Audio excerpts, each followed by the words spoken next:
in the way that he communicates, and it's so easy for the pearl clutching. But the rights of Iranians are coming into play here. How do you see that progressing? Because he said, I don't want the Kurds getting involved. I mean, this is so complicated, but clearly there's a lot of back channeling. And I know there's things, and you know there's things that he is not sharing about potential defections, about potential alternate governments. And I think that that will be the major surprise here, where people go, wow, look at all the possibilities for Iran that, you know, Victoria was just on. She says, it's on, when you're on the inside, you know, obviously a lot more that you can't share. Right. Well, I wish people were asking the questions that you just asked, because I do think that in the months prior to this, I know Mr. Radcliffe and his organization, the CIA, the Mossad, have been reaching out to the Iraqi army, not the IRGC, the Iraqi army that's made up of regular Iranians who've been conscripted into service, to say enough.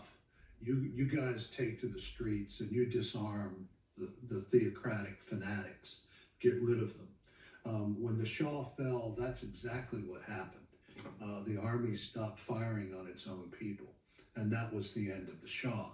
And I think the president is moving in that direction. He's been working with those agencies that I just described to do just that. And it is the Iranian people who are suffering. Just the last statistic, in the month of January, the Iranians killed more people than we lost in the entire Korean War.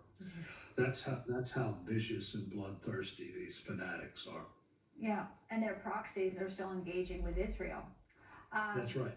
Militarily, you know, it's incredible the story that we got new information of this rescue mission. They don't leave anyone behind, risking, you know, obviously could have been hundreds. I mean, the fact that they were able to extricate these two airmen.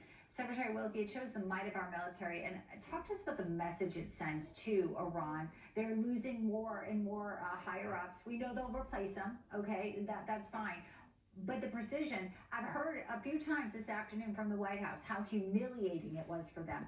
That goes into sort of the optics and demoralizing them. Right. Well, by the way, they lost their chief of intelligence this morning, courtesy of an Israeli missile. But look, this is not just a message to the Iranians. It's a message to the Chinese and to the Russians that the United States is the only nation capable of going 200 miles deep into an enemy's country, destroying the enemy forces around one single aviator and getting that aviator out. And what a world has changed, because I was a little felt